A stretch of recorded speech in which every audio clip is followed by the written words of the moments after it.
जे हाथ जोड़ गोरानो मेरी वंदना। जे हाथ जोड़ गोरानो डगमग डोले नैया मेरे। डगमग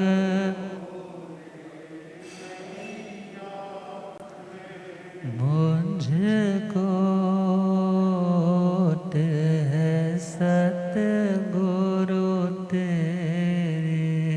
मुझको होठ है जे आसा भवसागर पार लंघना। जे आसा भवसागर जे हाथ जोड़ गोरानो मेरी वंदना। जे जोड़ गोरानो। अनंत अनंत शांति के निकेतन शासनपति श्रमण भगवान महावीर स्वामी के पावन चरणारविंदों में हार्दिक भावना वंदन नमन। मेरे अंधेरे जीवन को रोशनी प्रदान करने वाले परम उपकारी आगम ज्ञान के भंडार आगम ज्ञाता आगम पुरुष जिन शास्त्र रतन हिमाचल के श्री उपाध्याय भगवंत श्रद्धेय गुरुदेव श्री जितेंद्र मुनि जी महाराज साहब के पावन चरण कमलों में हार्दिक भावना वंदन नमन। पाठ पर विराजमान तपस्वी रतन श्री प्रभु मुनि जी महाराज साहब के चरणों में वंदन। धर्म सभा में उपस्थित धर्मानुरागियों, सुशीलवती माताओं और बहनों, असीम पुण्योदय से भाग्योदय से आप सबको संतों का समागम और वीतरागवाणी श्रवण करने का सुअवसर प्राप्त हो रहा है। श्रवण कर रहे हैं श्रीमद् उत्तराध्ययन सूत्र 29वां अध्याय सम्यक्त पराक्रम और उसके अंतर्गत हमने अभी तक 73 बोलों में से 29 पॉइंट्स के ऊपर चर्चा समाप्त कर ली है। आज हम 30वें विषय पर आ रहे हैं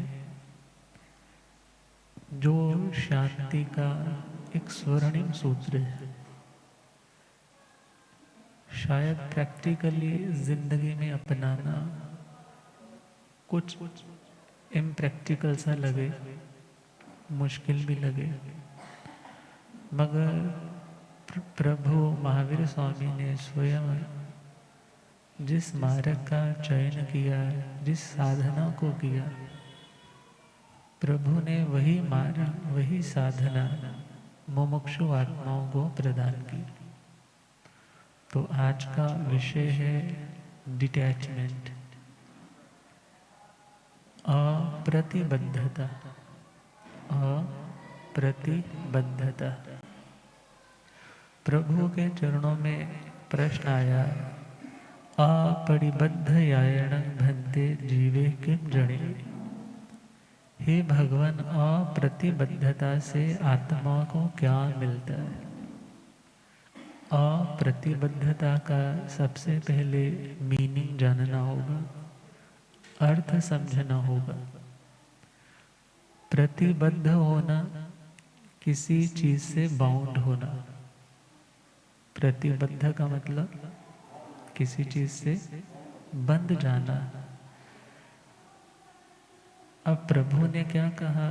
तुम्हें सभी बंधनों से मुक्त होने की साधना करनी। इसलिए हे आत्मा, तुम्हें बंधन को जानना और बंधन को तोड़ना। श्रीमद् सूत्र कृतांजलि सूत्र में तो गाथा आती है, बुद्धि जाति उत्तेज बंधनम परिजान। पहले तुम जानो कि बंधन क्या है, बंधन का स्वरूप क्या है, और फिर उस बंधन को तोड़ने का प्रयास करो। बंधन व्यक्ति की पराधीनता की निशानी, गुलामी की निशानी, परतंत्रता का साइन। और जहाँ परवशता है, पराधीनता है, वह व्यक्ति कभी प्रसन्न नहीं हो सकता। तो प्रभु ने बंधन को जानने का संदेश दिया, बंधन को तोड़ने का भी संदेश दिया। और उसी अध्ययन में आसक्ति को बंधन कहा। किसे बंधन कहा? आसक्ति को। तो प्रभु के चरणों में जब प्रश्न आया कि हे प्रभु, अप्रतिबद्धता से आत्मा को मिलेगा क्या यदि हम उन बंधनों को, उन रिलेशंस को अनरियल समझ करके तोड़ देते? तो ध्यान देना, दो धरातल है, दो प्लेटफॉर्म है, दो दृष्टियां हैं किसी भी बात को समझने की। एक दृष्टि तो है बिल्कुल निश्चय दृष्टि, शुद्ध दृष्टि, और दूसरी दृष्टि है, दूसरा एस्पेक्ट है व्यवहारिक दृष्टि।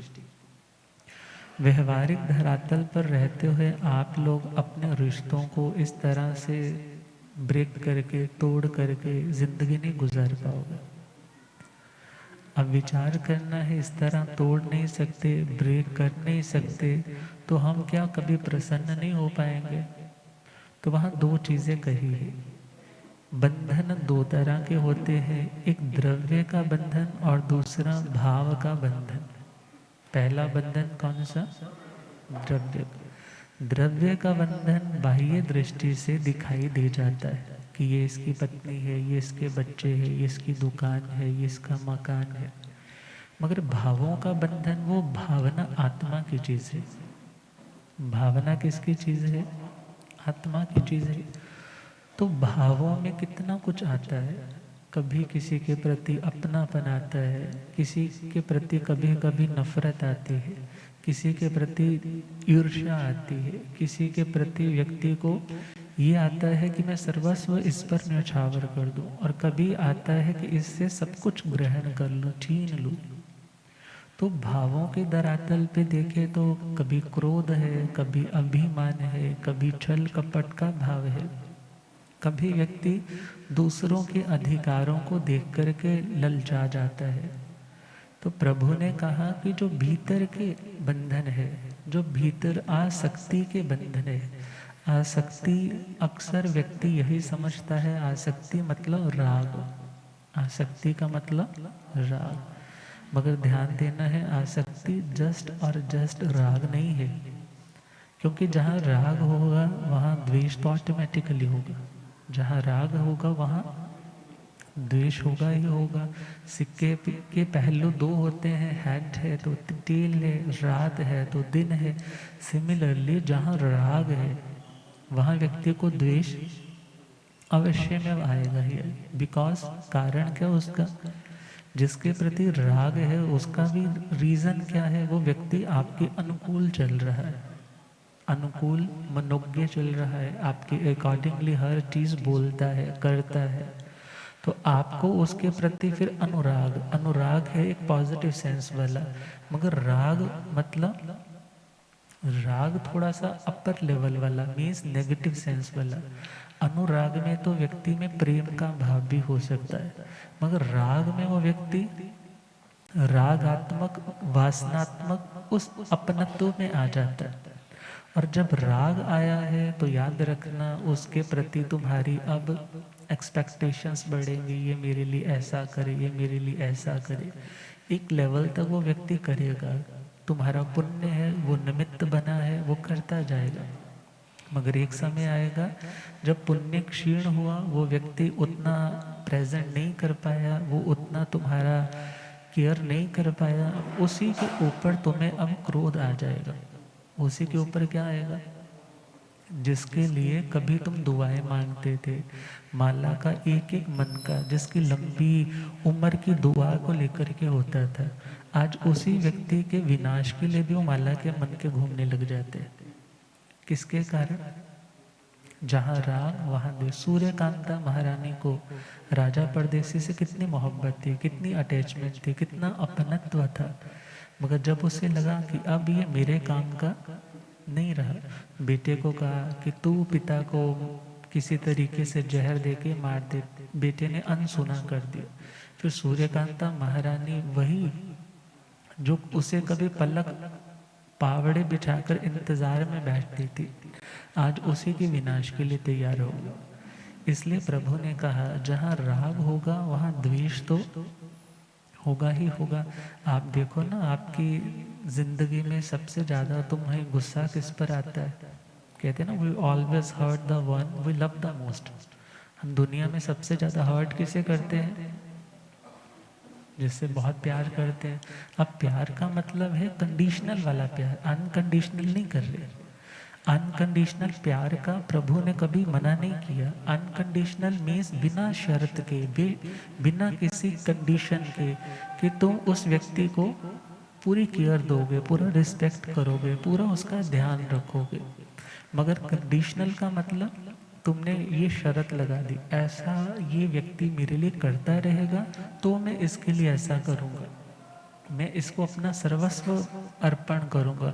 मगर यदि ये व्यक्ति ऐसा ना चलेगा मेरे अकॉर्डिंगली, तो मेरा प्यार का दरवाज़ा इसके लिए क्या हो जाएगा? बंद हो जाएगा। तो जो अनकंडीशनल प्यार है उसको शास्त्रीय भाषा में चले तो मैत्री कहा। उसे क्या बोला? मैत्री भाव। मिट्टी में सब भूयेसु। प्रभु ने मैत्री भाव के लिए तो कहीं निषेध नहीं किया, मगर जहाँ राग की बात है वहाँ पर प्रभु ने कहा ये बंधन है। ये क्या है? बंधन है। इस बंधन में तुम दूसरे को भी बांधते हो और खुद भी बंध जाते हो। मकड़ी जाला बुनती है, किसके लिए बुनती है? कि दूसरा आकर के इसमें फंस जाए। मगर एक टाइम आता है वो व्यक्ति खुद उसके लिए इतना पॉजेसिव हो जाता है कि उसके बिना रह नहीं पाता। फिर वही व्यक्ति उस व्यक्ति के अभाव में तड़पने छटपने लग जाता है, और उसकी वही देखा जाए तड़पन उसी के विनाश का कारण बन जाती है। तो प्रभु ने समझाया अप्रतिबद्धता को समझना है। अप्रतिबद्धता मतलब किसी से बंधना नहीं। अब दुनिया में यदि हम चले तो आप कह सकते हैं महाराज, यदि एक पुरुष एक स्त्री के साथ विवाह के बंधन में नहीं आएगा तो दुनिया में कितनी अव्यवस्था पैदा हो जाएगी, कितना अनाकी हो जाएगी, क्योंकि हर व्यक्ति फिर स्वच्छंद होकर के चलने लग जाएगा। तो ध्यान देना है, कुछ व्यवहारिक मर्यादाओं में बंधना जरूरी है, मगर वो बंधन कौन से है? द्रव्य बंधन। वो बंधन कौन से है? द्रव्य बंधन। क्योंकि यदि तुम कंट्रोल नहीं कर पाते तो तुम्हें इन बंधनों में आना ही पड़ेगा, अदरवाइज तुम लिमिटलेस होकर के अपना भी विनाश करोगे और दूसरों का भी विनाश करोगे। तो उस लिमिट में आना द्रव्य बंधन है, मगर उस व्यक्ति के साथ आसक्ति के रूप में बंध जाना ये भाव बंधन है। ये कौन सा बंधन है? भाव बंधन है।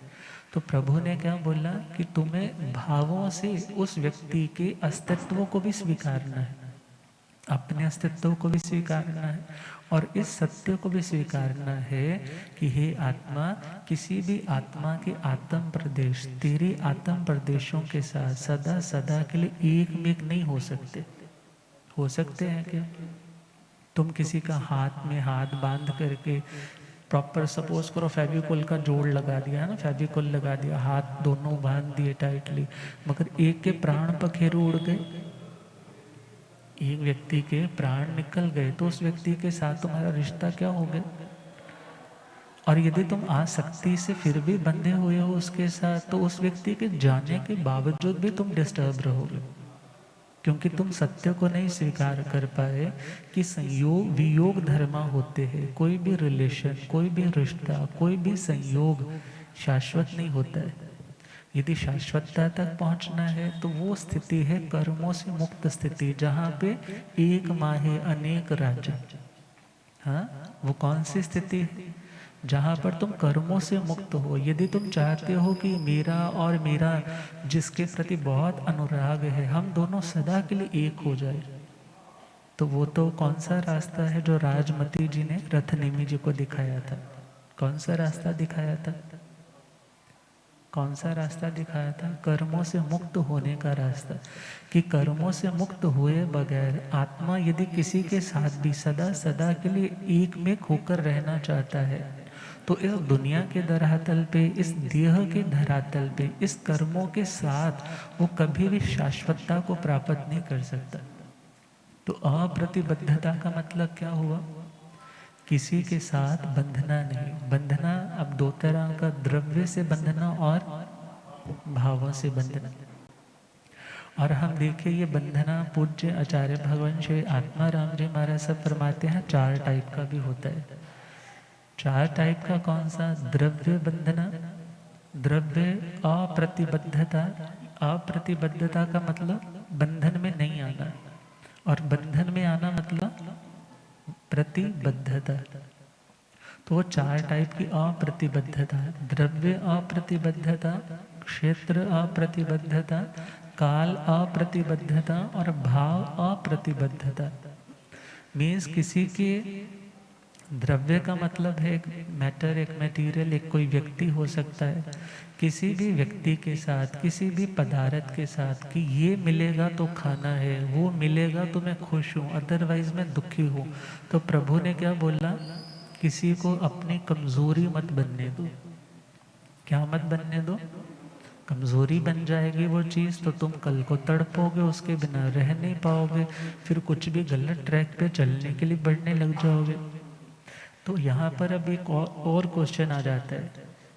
पूछने वाला पूछ सकता है, क्या गुरुओं से जुड़ना अच्छा है या बुरा है? गुरुओं से जुड़ना अच्छा है या बुरा है?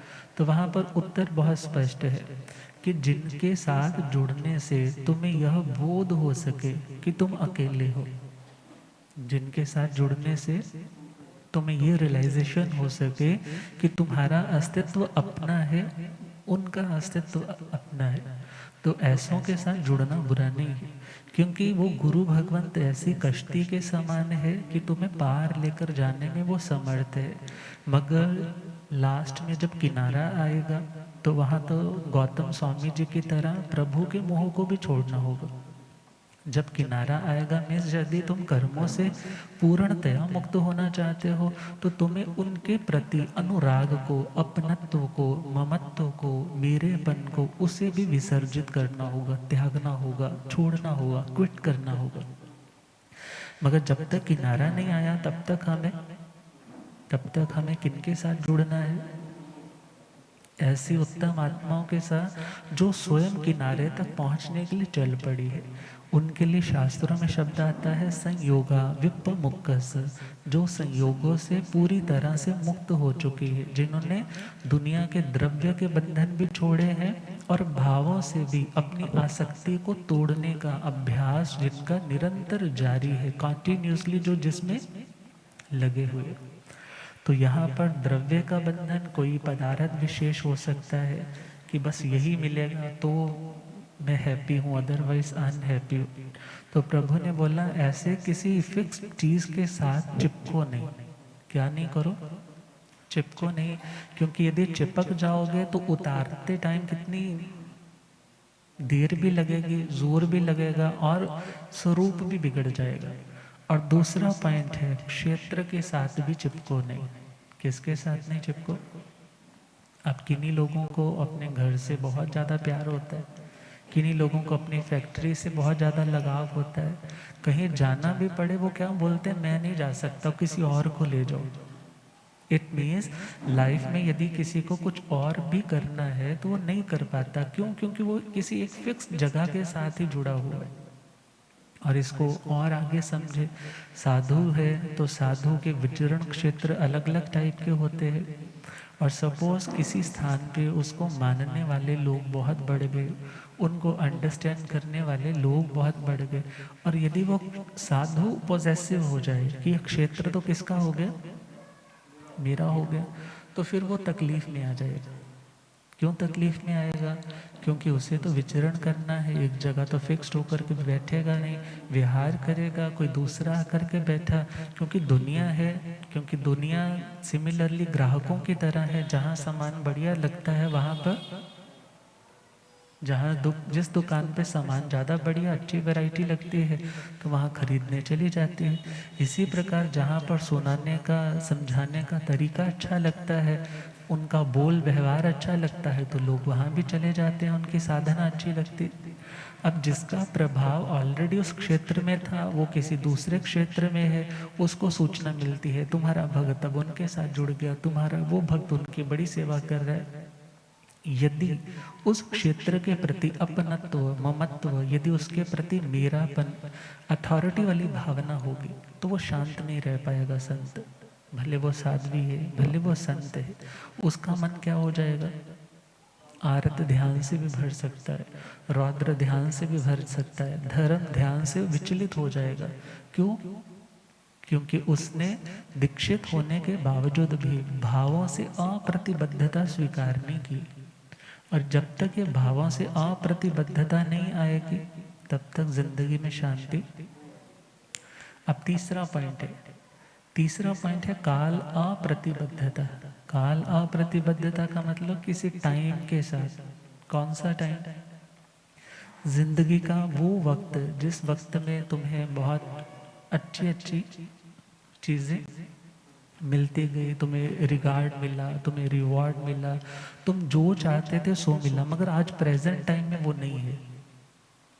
तो उन चीज़ों के साथ, उन स्मृतियों के साथ यदि जुड़े रहोगे, उन स्मृतियों के साथ यदि ज़्यादा चिपकोगे तो हो सकता है तुम उदास हो जाओ, तुम खिन्न हो जाओ।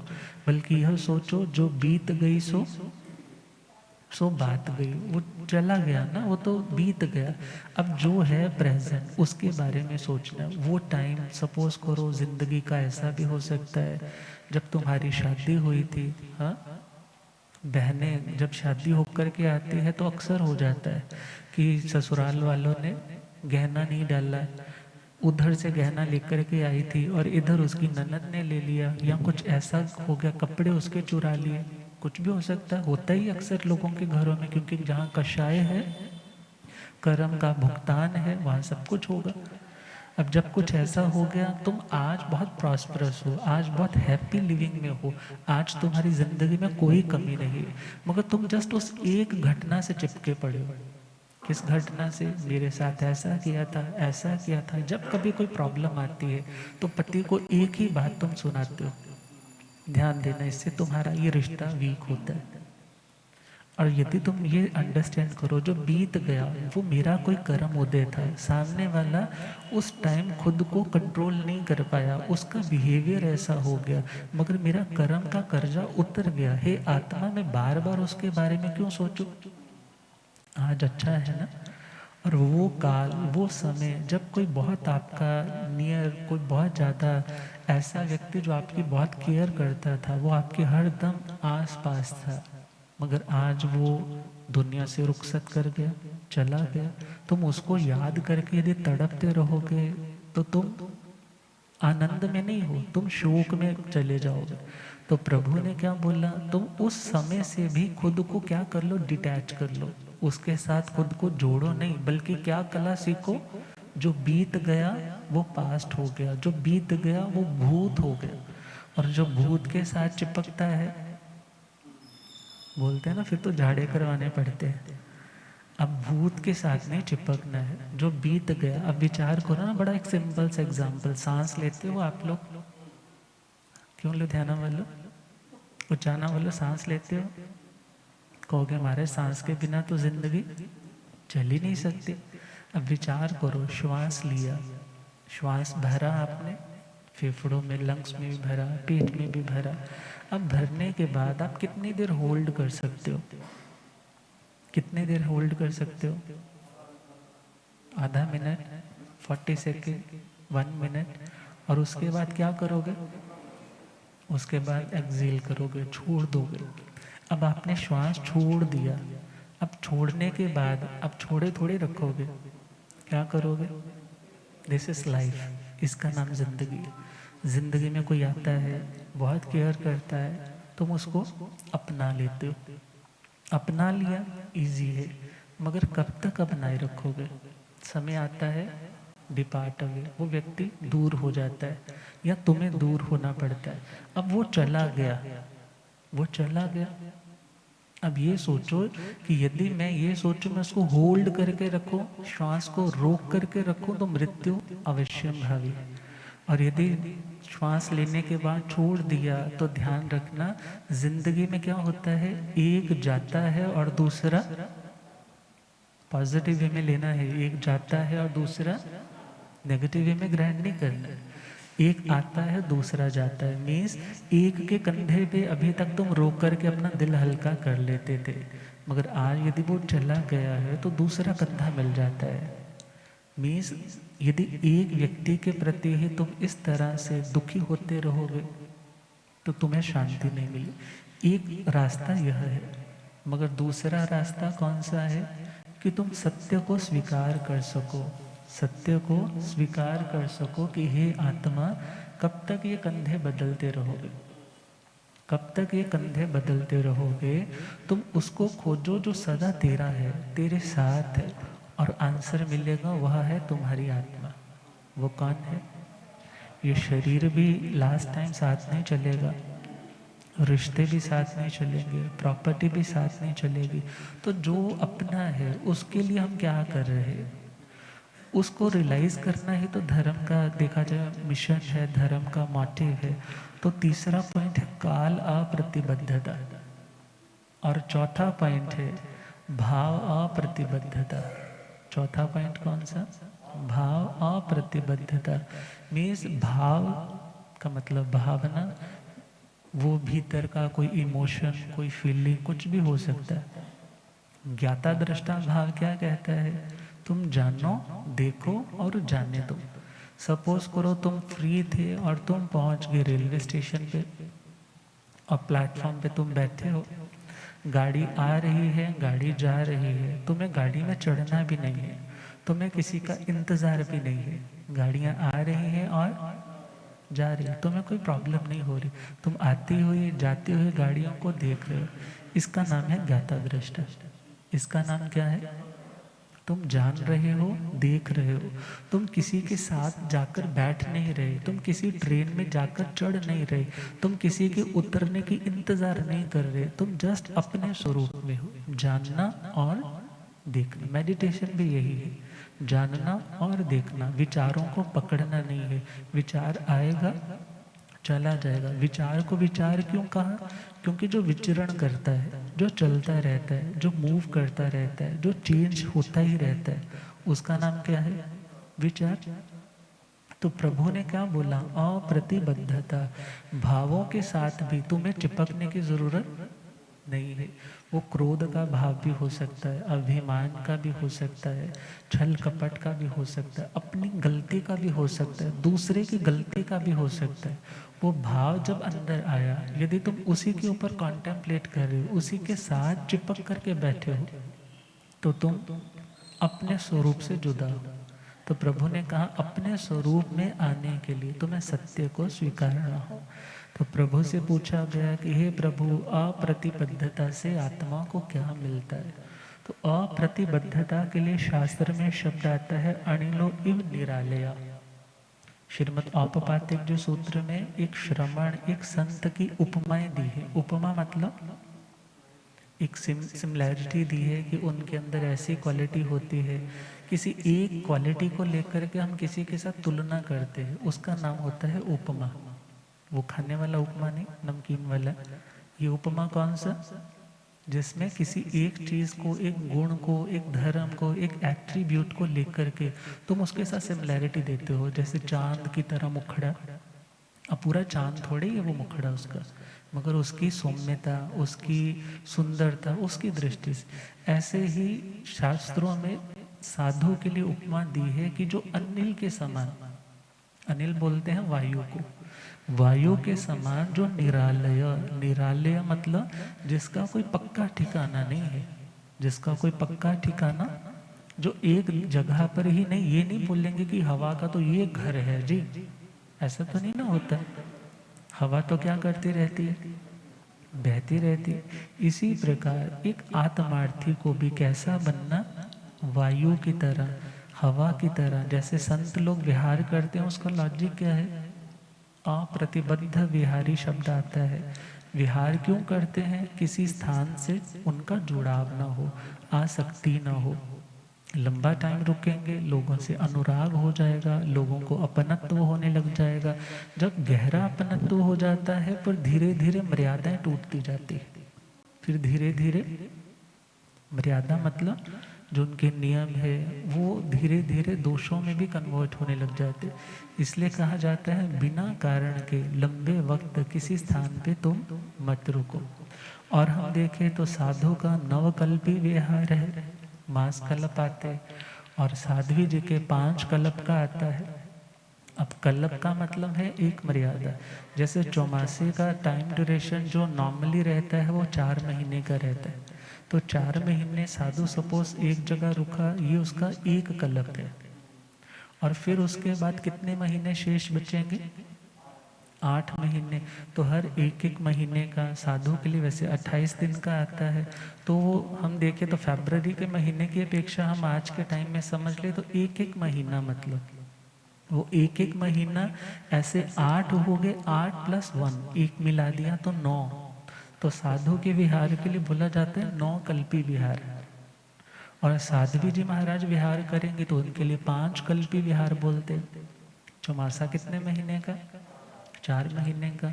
उसके बाद वो 58 दिन मीन्स 58 डेज। तो सिंपल में समझे तो 2-2 महीने एक जगह पे, 2-2 महीने एक जगह पे रुकेंगे। तो 8 महीने अभी शेष थे, तो उनके हमने 2-2 का स्लॉट बनाया तो 4 हो गए।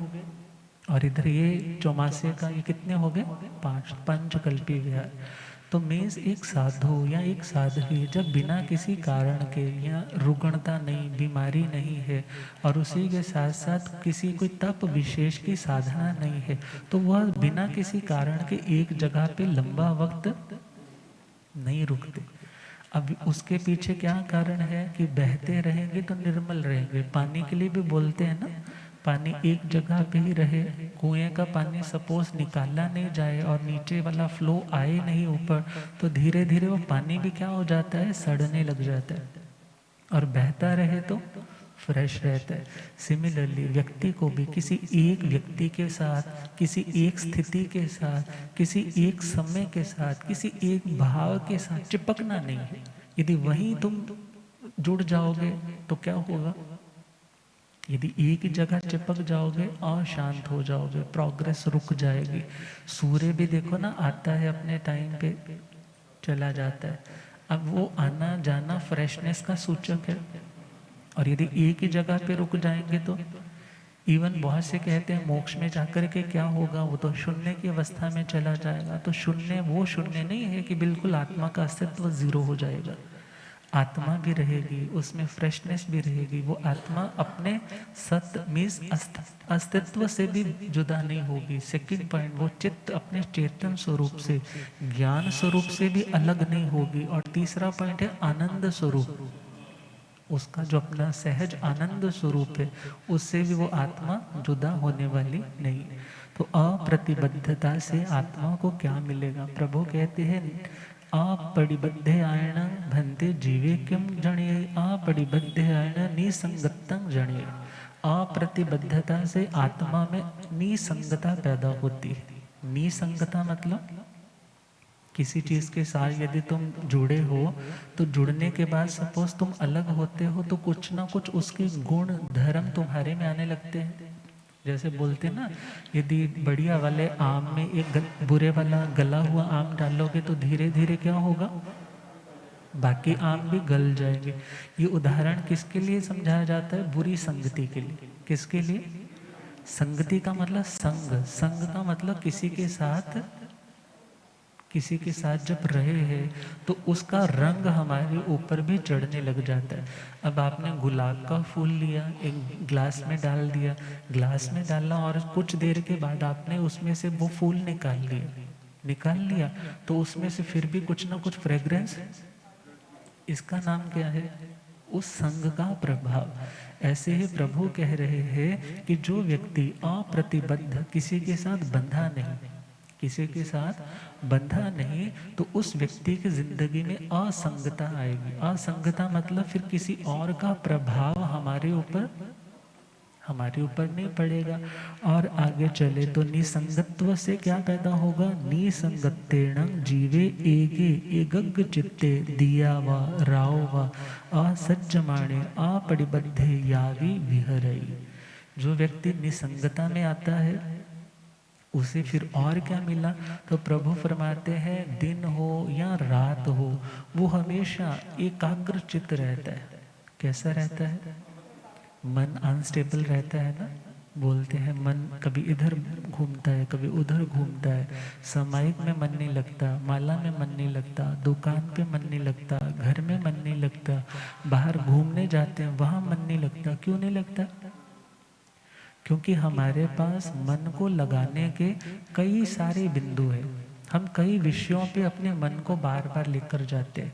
और जब व्यक्ति के पास, हम बोलते हैं ना, किसी के पास यदि वैरायटी ज़्यादा हो तो उसको सिलेक्ट करना मुश्किल हो जाता है। मगर जिस व्यक्ति ने सारी वैरायटी को छोड़ दिया, आप देखो ना जैन संतों के पास कौन सा कपड़ा है? वाइट कपड़ा। अब यदि आपकी तरह रंग बिरंगे भगवान पार्श्वनाथ जी की परंपरा के टाइम पे चले, वो आत्माएं तो ऋजु प्रज्ञ सरल भी थी और बौद्धिक क्षमताएं भी उनकी बहुत अच्छी थी। मगर आज के टाइम में वक्र जड़ता है, वक्र जड़ता है, पहले समझना मुश्किल, फिर फॉलो करना मुश्किल। तो इसलिए क्या बोला कि वो रंगों में उलझ ना जाए, इसलिए एक ही ड्रेस कोड दे दिए। इसी प्रकार देखे जिस आत्मा ने सभी तरह की उस वेरिएशन को समाप्त ही कर दिया, कुछ रखा ही नहीं, मीन्स एक के ऊपर उसका चित्त लगेगा। कब लगेगा? जब किसी से चिपकेगा नहीं। जब किसी के साथ चिपकेगा नहीं तो उसका असर नहीं आएगा हमारे ऊपर। जब असर नहीं आएगा फिर हम अपने को देख पाएंगे, खुद को निहार पाएंगे, एकाग्र हो पाएंगे, कॉन्सेंट्रेट हो पाएंगे। मगर कॉन्सेंट्रेट क्यों नहीं कर पाते? क्योंकि हम बहुतों के साथ चिपके हुए, घटनाएं बीत चुकी उनके साथ चिपके हुए, व्यक्ति जा चुके उनके साथ चिपके हुए। वो बोल करके चला गया, फिर भी हम उसकी बातों के साथ चिपके। और दैट्स वाई हम शांत नहीं हो पा रहे, हम कॉन्सेंट्रेट नहीं हो पा रहे, हम फोकस नहीं हो पा रहे, एकाग्र चित्त नहीं हो पा रहे। हमारा चित्त, हमारा मन, हमारा ये माइंड स्टेबल नहीं हो पा रहा। तो स्टेबिलिटी के लिए प्रभु ने क्या बोला? जुड़ना छोड़ो, बंधना छोड़ो। किसी के साथ तुम्हें जुड़ने की जरूरत, अब इस पे ये पॉइंट याद रखना है, अच्छों के साथ जुड़ना मगर बुरों के साथ नहीं जुड़ना। समय आएगा फिर उस अच्छे को भी छोड़ करके, उस कश्ती को भी छोड़ करके तुम्हें किनारे तक पहुंचना। बहुत बार स्टोरी सुनते हैं अष्टावक्र जी और महाराज जनक की। अब वो गुरु की तलाश में है कि मुझे गुरु चाहिए जो 2.5 अक्षर में मेरे को बोध दे दे कि यह सत्य है, इस परमार्थ को जानो। बहुत लोग आए मगर उन्हें कोई प्रतिबोध नहीं दे पाया। इधर अष्टावक्र जिनका 8 स्थानों से बॉडी की टेढ़ापन था, वक्र बोलते हैं टेढ़ापन, 8 जगह से उनका शरीर टेढ़ा मेढ़ा था, वो पहुंचे। वो बोले मैं आपका गुरु बनना चाहता हूँ।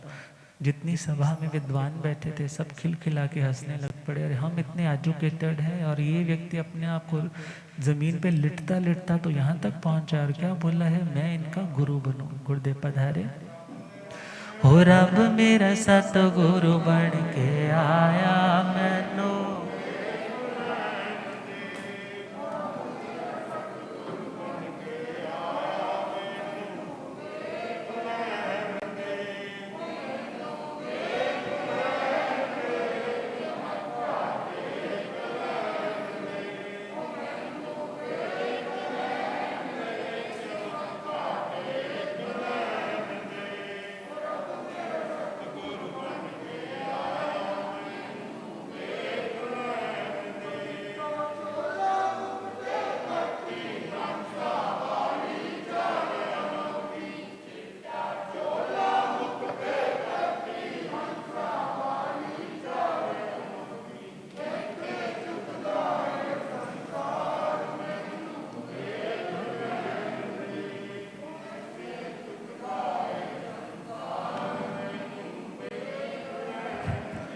हो रब मेरा सतगुरु बन के आया मैनू, हो पौंदे पौंदे पाड़ी देंदा सुके बूटे हरे कर देंदा, पौंदे पौंदे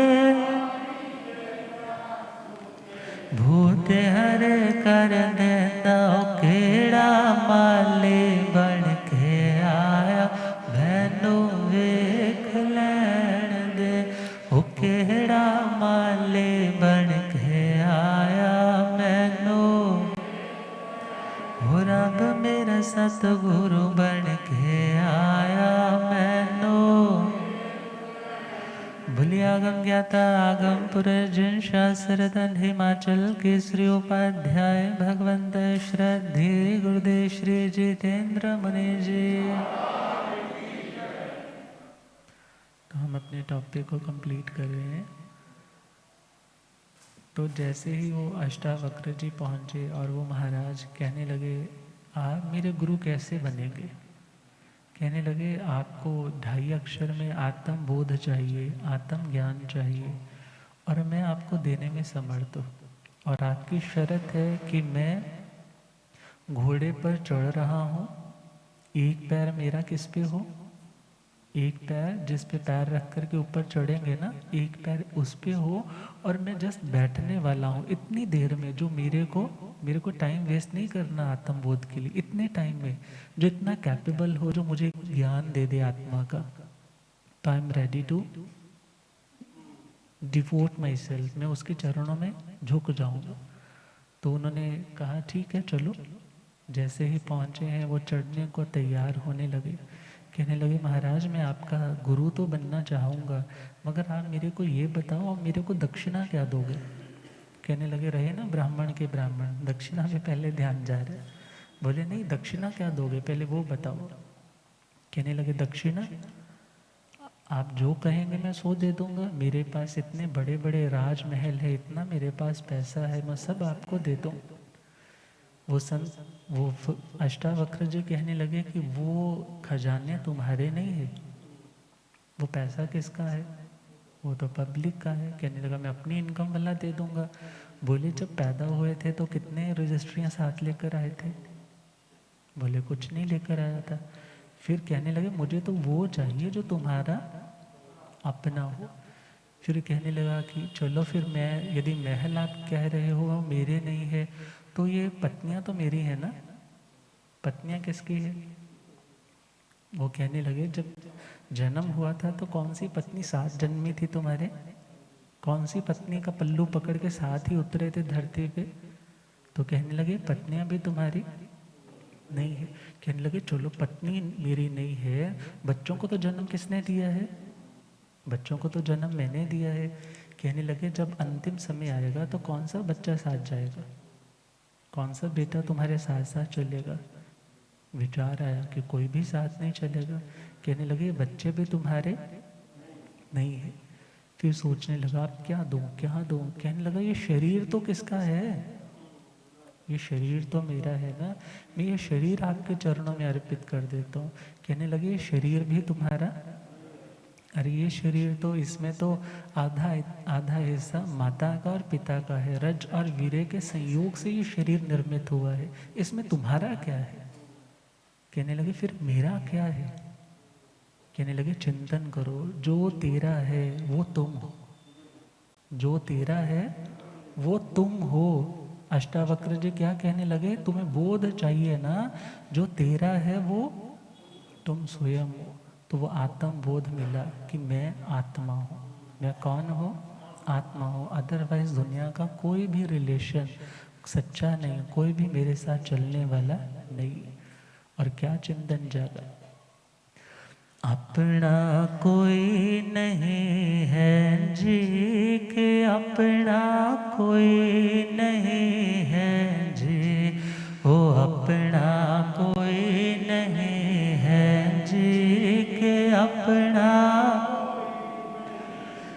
जब तक तेल दिए में बातें जगमग जगमग होए, जब तक तेल दिए में बातें जगमग जगमग, सड़ गया तेल भस्म हुई बातें, ले चल होए के अपना कोई नहीं है जी, के अपना कोई नहीं है, वो अपना कोई नहीं है जी, के अपना। चार भाइयों के कांधे चढ़िया काठ की पौड़ी, चार भाइयों के कांधे चढ़िया मरघट में तेनो जाए उतारिया, फूक दिया जो होली अपना कोई नहीं है जी, के अपना कोई नहीं है जी, हो अपना कोई नहीं है जी, के अपना।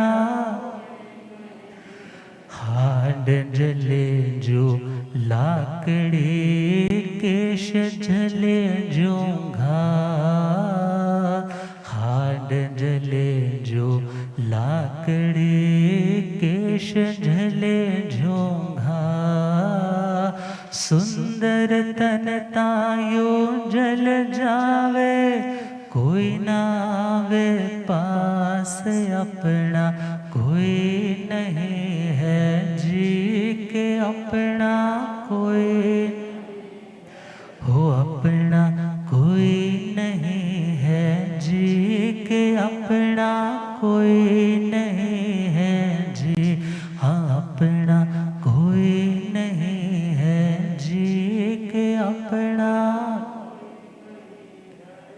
अर्थात जैसे ही आत्म बोध हुआ, रियलाइजेशन हुई, अपना कौन है, जो अपना है उसको खोजना, उसके साथ जुड़ना तो जरूरी है, वैसा ज्ञान देने वाले उन गुरुओं के साथ जुड़ना भी जरूरी, मगर जो अपना है ही नहीं, जिसको छोड़ना ही है, तो ऐसी चीज के साथ जुड़ना, अपनी अथॉरिटी जमाना। याद रखना, दुनिया में कोई भी चीज हमें ऑनरशिप पे नहीं मिलती, लीज पे मिलती। बोल देते ना, ये तो इसका ऑनर तो मैं हूँ, इसकी तो रजिस्ट्री मेरे पास है, मगर लीज पे मिलती है। तुम चले जाओगे वो किसी और के पास आ जाएगा, वो चला जाएगा किसी और के पास आ जाए, मगर अब उसके लिए कार्य करो जो तुम्हारा है, तुम्हारे साथ है। तो इन्हीं भावों के साथ अपने वक्तव्य को हम विश्राम देते हुए हम गुरुदेव कृपा करेंगे। ओम शांति।